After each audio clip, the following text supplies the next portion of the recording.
శంకర్ బావ రమ్మనగానే వెంటపడి పోవుడేనా? ఆపాలని ఎరకలేదా? ఇప్పుడు చూడు ఎంత గడబిడైందో. అదా తప్పే చిట్టి, కాదనడం లేదు. అయినా జరిగిపోయిన దాని గురించి ఎందుకు? మన ఇద్దరమే ఉన్నాం, మంచిగా 4 కబుర్లు చెప్పొచ్చు కదా. ముచ్చట్లేదు ఏం లేదు పో. ప్రేమించిన వాడు ఎదురుగా ఉన్నప్పుడు, అది ఏకాంతంగా ఉన్నప్పుడు రా అనాలే గాని పో అనకూడదు చిట్టి. చేసేటి గలత పనులన్నీ చేసి ఇప్పుడు చూడు ఎట్లా చెప్తున్నాడు. ఓకే ఓకే, ఇప్పుడు నీ కోపం పోవాలంటే నేనేం చేయాలి చెప్పు? దొండపండు లాంటి నీ పెదాల మీద ముద్దు పెట్టి క్షమించమని అడగనా? నా 2 చేతులతో నిన్ను కౌగిలించుకుని కరుణించమని వేడుకోనా? రా చిట్టి, వేడుకుంటా. ఆ, ఆ,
చూడు చిట్టి, ఎక్కడైనా కొట్టు గాని నా గుండెల మీద మాత్రం కొట్టకు. నా బంగారానికి దెబ్బ తగులుతుంది. ఏంది? అవును చిట్టి, నన్ను కొడితే తట్టుకుంటా గాని నా చిట్టికి నొప్పి కలిగితే నేను అస్సలు తట్టుకోలేను. ఇక్కడ నువ్వే కొలువై ఉన్నావు చిట్టి, కొడతానంటే ఎలా ఊరుకుంటాను? నా గుండె లబ్డబ్ లబ్డబ్ అని కొట్టుకోవడం ఆగిపోయి చాలా కాలమైంది. కేవలం చిట్టి అనే కొట్టుకుంటుంది. పోబుజ్జోడా. అరే, సిగ్గుపడితే ఎంత అందంగా ఉన్నావో చూడు. అదేందా కోపంలో? ఆగినవేంది? కోపంలో ఎట్లుండదో చెప్పు. కోతిలాగున్నావు. చిట్టి చిట్టి,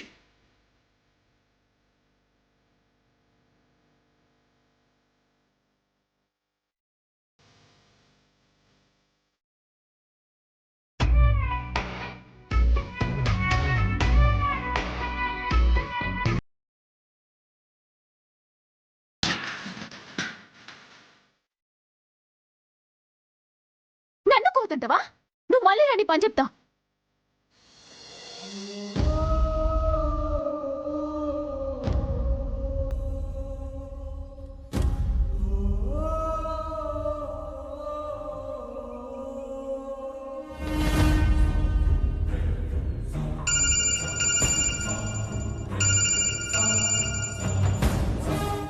పూజారి గారు నమస్కారం. నమస్కారం సీతమ్మ.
సిలే అరే నీ మొహంలో మాస్తు సంతోషం కొడుతున్నది. ఏం సిలే సంగతి? అన్నయ్య, పూజారి గారు ఫోన్ చేసి మాధవరావు గారి ఇంటి అడ్రస్ చెప్పారు. గట్లనా? గా పెద్ద మనిషి మనకు ఎట్లా దొరుకుతాడో ఏందో అని మాస్తు పరిశానేనా సిల్లే. ఇంకెందుకు ఆలస్యం సిల్లే, పద పోదాం. వెళదామన్నయ్య. బ్రతికే ఉన్న శకుంతల కూతురు ఎక్కడుందో, ఎవరి దగ్గరుందో తెలిస్తే చాలా సమస్యలకి పరిష్కారం దొరికినట్టే. అవుషిల్లే, పదన్నయ్య వెళ్దాం. నడుసిల్లే.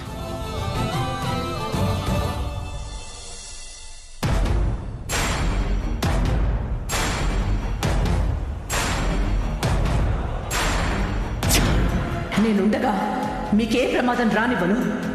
మీకోసం నా ప్రాణాలైనా అట్టేస్తాను. మీరు నన్ను నమ్మితే చాలు.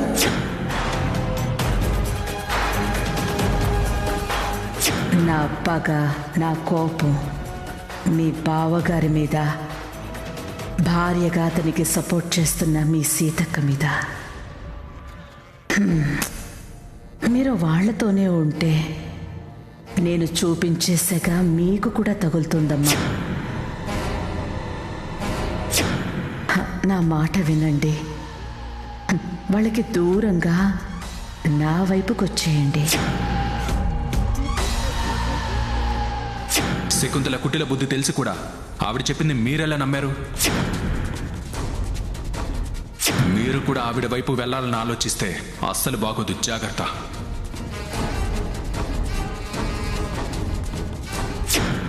నా వైపుకి వచ్చేయండి. మీరు కూడా ఆవిడ వైపు వెళ్లాలని ఆలోచిస్తే అస్సలు బాగోదు. జాగ్రత్త.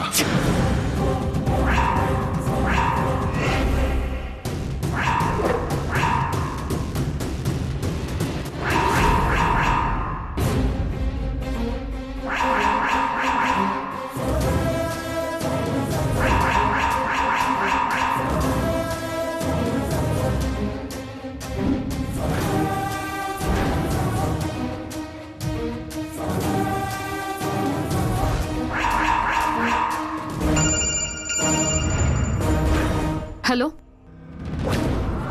దాక్షాయిని, నేను నీ శ్రేయోభిలాషి శకుంతలాదేవిని మాట్లాడుతున్నాను.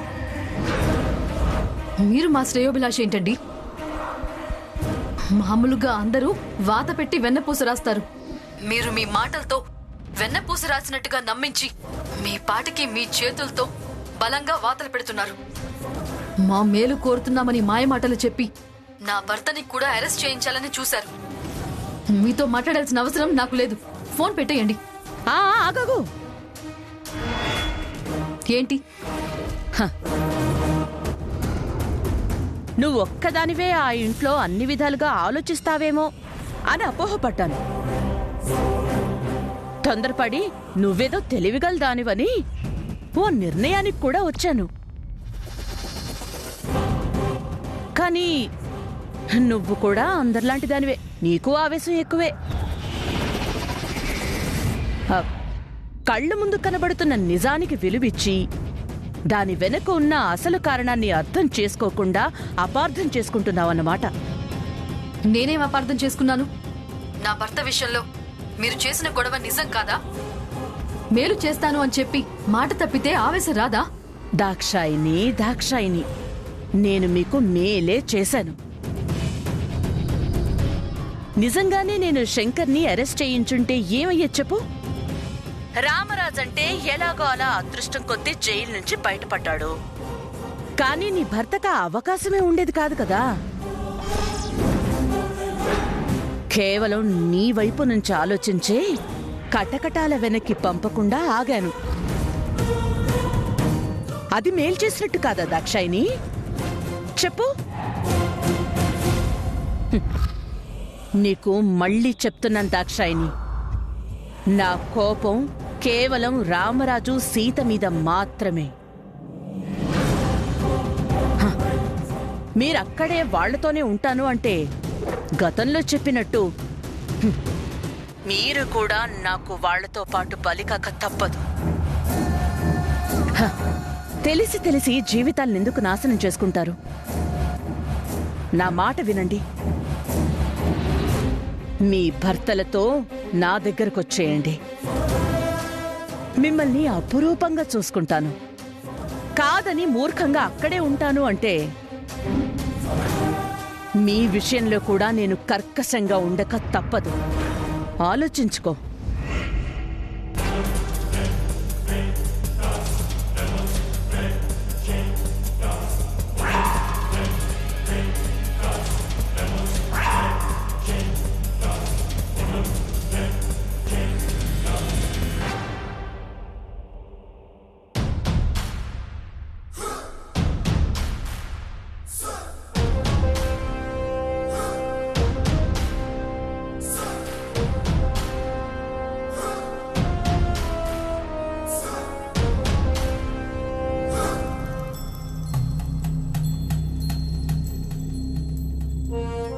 నేను పాముతో కాటు వేయించుకున్నా నాకైతే విషం ఎక్కలేదు గాని నాకు అండగా ఉంటే మిమ్మల్ని బ్రహ్మాండంగా చూసుకుంటాను అని నేను దాక్షాయణికి సరస్వతికి చెప్తున్న మాటలు మాత్రం స్లో పాయిజన్లా వాళ్ళకి ఎక్కుతున్నాయి.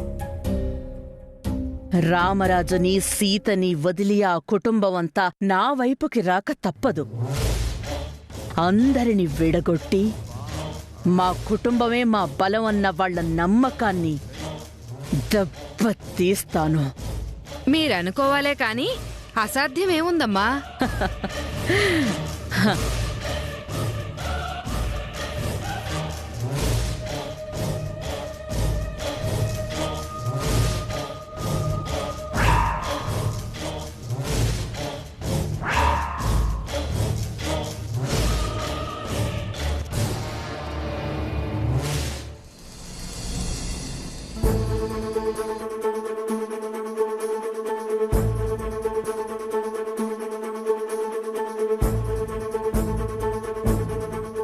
సరస్వతి, ఏంటి దాక్షాయిని? శకుంతల నాకు ఫోన్ చేసింది. ఏంటంట? కొత్తగా ఏముంటుంది, ఎప్పుడూ పాడే పాటే. బావగారిని అక్కని వదిలి బయటికొచ్చేయమంటోంది. మనకే కష్టం రాకుండా చూసుకుంటానని చెప్తోంది. ఆవిడంటే మాత్రం మనం వెళ్ళిపోతామా ఏంటి? వెళ్తే బాగుంటుంది అని అనిపిస్తుంది సరస్వతి. అదేంటి దాక్షాయిని? ఆ శకుంతలాదేవి ఎలాగో అక్క మీద బావగారి మీద పగ తీర్చుకోవాలని పంతం పెట్టుకుంది. అందుకోసం ఏదో విధంగా మనల్ని ఇబ్బంది పెడుతూనే ఉంటుంది. మనం ఇక్కడే ఉంటే మనల్ని కూడా తన కక్షకి బలి చేస్తుంది. అలా అని మన స్వార్థం మనం చూసుకుని వెళ్ళిపోవడం కరెక్టేనంటావా? తప్పే సరస్వతి. కానీ అందరం కలిసి ఎటైనా దూరంగా వెళ్ళిపోదాము అంటే అక్క వినిపించుకునే పరిస్థితుల్లో లేదు. అందుకని పూర్తిగా వెళ్ళిపోవద్దు. ప్రస్తుతానికి శకుంతల మాట విన్నట్టుగా ఉందాం.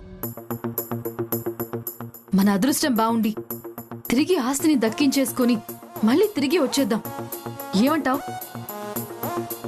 ఆలోచన అయితే బానే ఉంది కానీ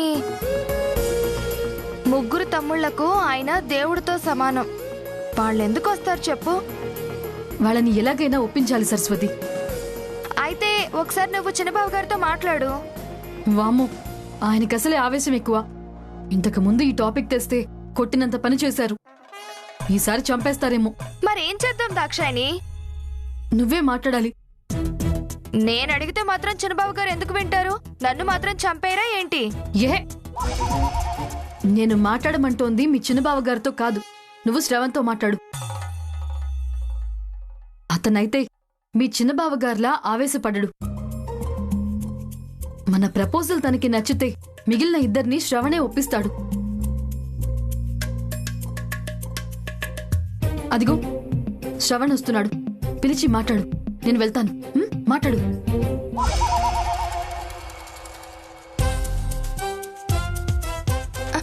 శ్రవణ్, శ్రవణ్, నిన్నే ఒకసారి ఇలా రావా?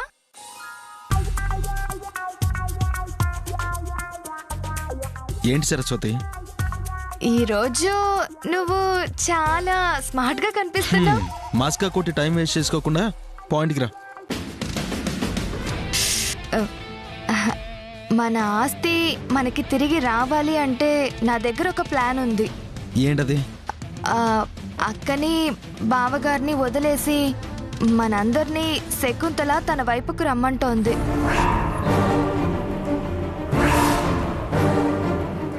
బాగా చూసుకుంటాను అంటోంది. తన మాట వింటే ఆస్తి కూడా మనకిచ్చేస్తాను అంటోంది.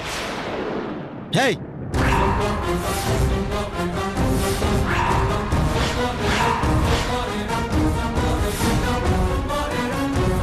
తన మాట మా ముందు తేవద్దని నీకు చాలా సార్లు చెప్పాను. ఆవిడ గారి ఊసే ఈ ఇంట్లో ఎత్తొద్దని మందలించాను. అయినా నీకు అర్థం కదా? అది కాదు శ్రవణ్, కేవలం ఆస్తి మన చేతికి తిరిగి వచ్చేంత వరకే మనం అక్కడ ఉందాం. ఆస్తి మన చేతికి రాగానే మనం మళ్ళీ ఇక్కడికి వచ్చేద్దాం. ఆస్తి కోసమో డబ్బు కోసమో ఇంకా దేనికోసమో నేను మా అన్నయ్యని వదిలి రానని నీకు గట్టిగానే చెప్పాను. అంతేకాదు, ఇంకొకసారి నువ్వు ఆ శకుంతలతో మాట్లాడినట్టు తెలిస్తే బాగోదు, జాగ్రత్త. శ్రవణ్, అది కాదు నేను చెప్పేది.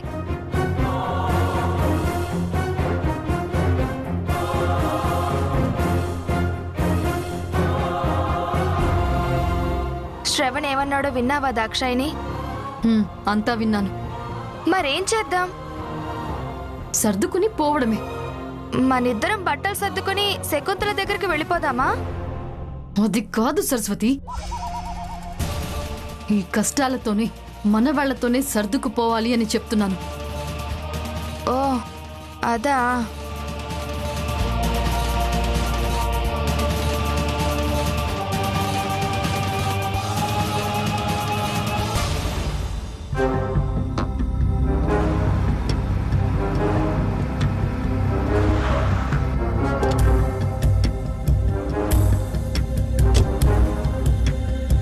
సిల్లే, గా పూజారి చెప్పినట్టు ఇంటి అడ్రస్ అయితే ఇదే. ఈ యాల గా శకుంతల బిడ్డ యాడున్నా తెలిసిపోతుంది.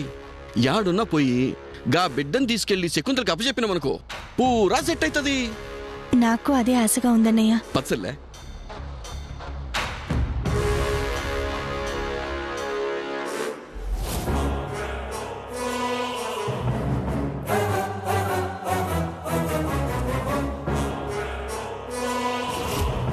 ఏమైంది?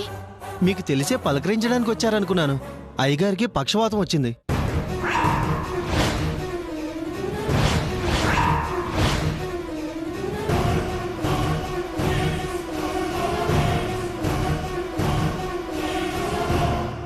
మనవడికి యాక్సిడెంట్ అయ్యేసరికి ఆ ఒత్తిడి తట్టుకోలేక ఇలా అయిపోయారమ్మా.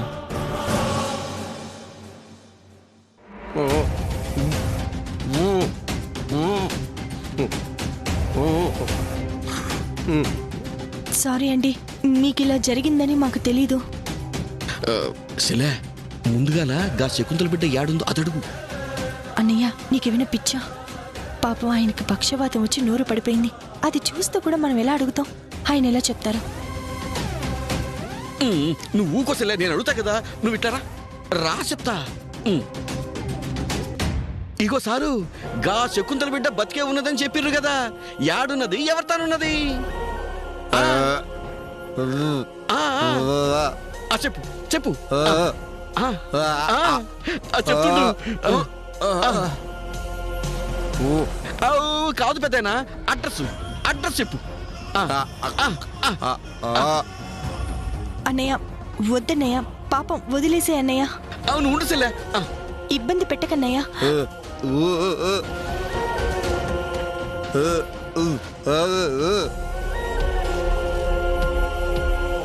చెప్పేద్దాను చెప్పు.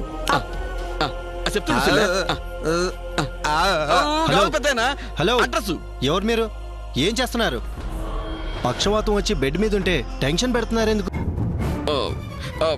గది సారు, అది. సారీ డాక్టర్ గారు, మా అన్నయ్య ఏదో టెన్షన్లో అలా అడుగుతున్నారు. ఇప్పుడు ఈయన కండిషన్ ఎలా ఉంది? రావడం అయితే సివియర్గా పెరాలసిస్ స్ట్రోక్ వచ్చింది. కోలుకోవడానికి టైం పడుతుంది. మీకేం కాదు మాధవరావు గారు, త్వరలోనే తగ్గిపోతుంది. మీరు టెన్షన్ ఏం పెట్టుకోకండి. బాగా రెస్ట్ తీసుకోండి. అయ్యగారిని జాగ్రత్తగా చూసుకోండి. నేను మళ్ళీ కలుస్తాను. వస్తామండి. రా అన్నయ్య. గాచెల్లి అడ్రస్ వద్దన్నయ్య, పద రా. సార్ మీరు లేకూడదు. Cool down, cool down, cool down.